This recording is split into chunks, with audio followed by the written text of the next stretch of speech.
સ્ટેશનમાં એક ફરિયાદ નોંધાવી છે.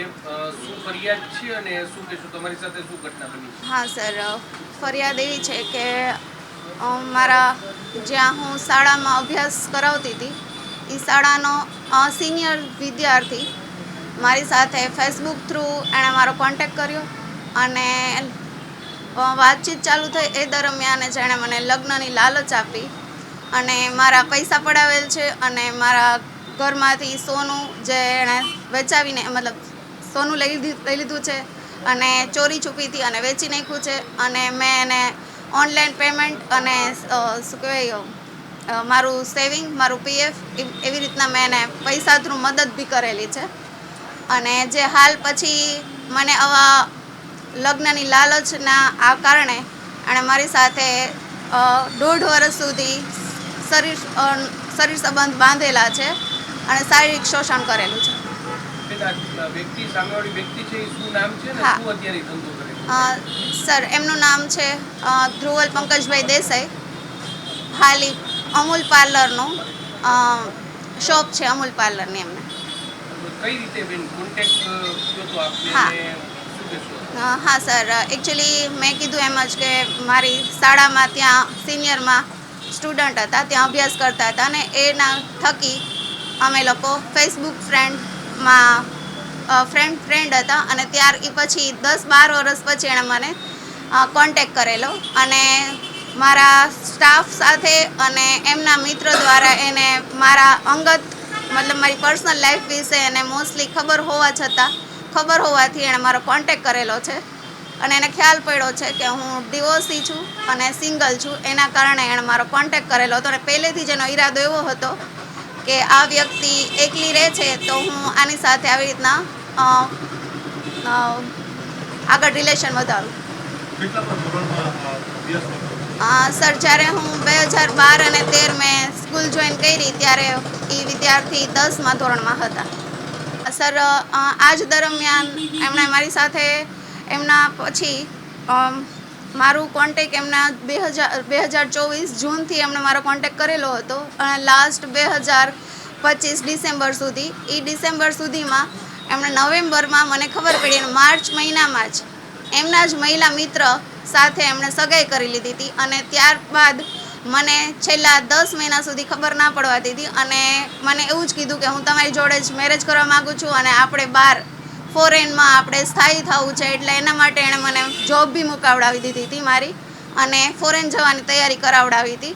અને જ્યારે ખબર પડી સર કે એમની સગાઈ થઈ ગઈ છે, એમના મમ્મી અને એમના મંગેતર મારા ઘરે આવીને મારી સાથે બહુ બધી મને અપશબ્દો કીધેલા છે, ન બોલવાનું બોલેલા છે અને એમના મમ્મી ખાસ એમના માતુશ્રી નીલેશ્વરી દેસાઈ જે મારા ઘરે આવીને મને ધમકાવી ગયા છે.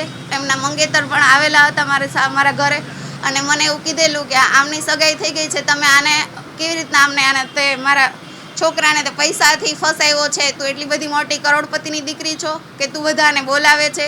અને સર, ન બોલવાના ઘણા બધા શબ્દો બોલેલા છે અને ખાસ કરીને મને એવું કીધેલું છે કે તું મને ઓળખતી નથી.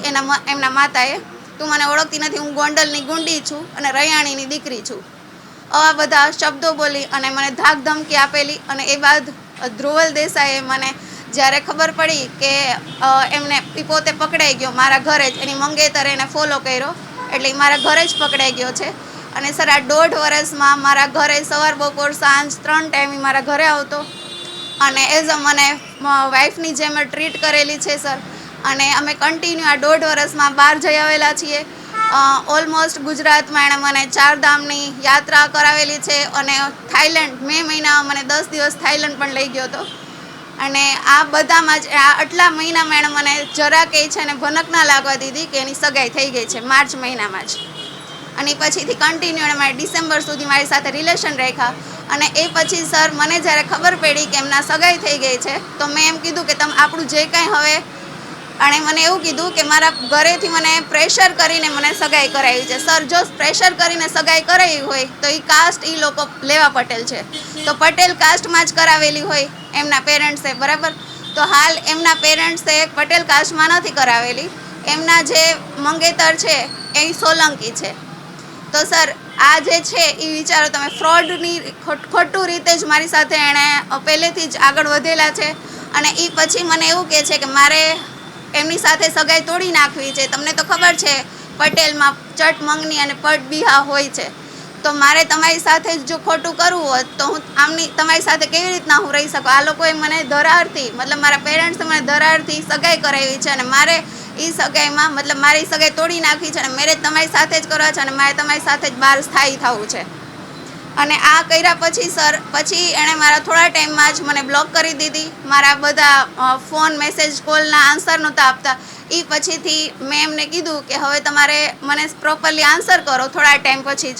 એટલે મને સર કન્ટિન્યુ મારા ટાઈમમાં એણે મને એવું કીધું કે મારે સગાઈ તોડવી છે, મારે તમારી સાથે જ રહેવું છે. તો મેં કીધું હવે આ કન્ટિન્યુ 1.5-2 મહિના સર થઈ ગયા આ ટાઈમને.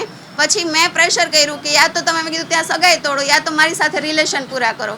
બરાબર સર, તો એણે એ ટાઈમમાં જેણે મને નંબર બ્લોક કર્યા, મારો કોન્ટેક્ટ કરવાનું બંધ કરી દીધું અને મારા ઘરે આવવાનું બંધ કરી દીધું. સર, ત્યારે હું એમના શોપે ગઈ અને શોપે હું જ્યારે ગઈ ત્યારે મને એના એવા શબ્દો કીધા કે હું તમને ઓળખતો નથી, તમે કોણ છો, અહીંથી નીકળ.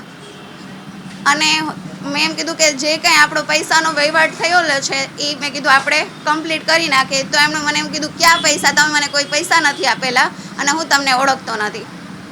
આવા શબ્દો એમણે મને કીધેલા સર. કેટલા રૂપિયા તમારી સાથે?